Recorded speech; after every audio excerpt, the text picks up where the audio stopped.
રાજસ્થાનમાં એચપીસીએલ કંપનીની પાઇપલાઇનમાં crude oil ચોરીનો આ મામલો કે જ્યાં ક્રૂડ ઓઇલ ચોરી કરતી આંતરરાજ્ય ગેંગનો પર્દાફાશ થયો છે। ગુજરાત એટીએસે 8 આરોપીની ધરપકડ કરી લીધી છે। રાજસ્થાનમાં એચપીસીએલ પાઇપલાઇન પંચર કરી ક્રૂડ ઓઇલની ચોરી કરી હતી।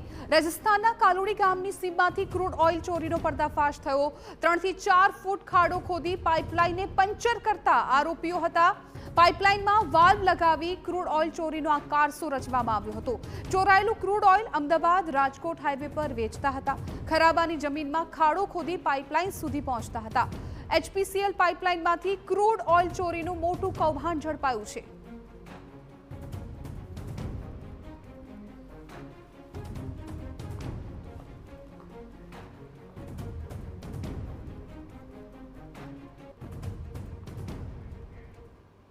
તો ગુજરાત લાઈવમાં અત્યારે બસ આટલું જ, પરંતુ TV9 પર સુપર પ્રાઇમ ટાઈમમાં જોવાનું ના ચૂકશો। ઓગસ્ટમાં આફત જુઓ રાત્રે 7:56 કલાકે।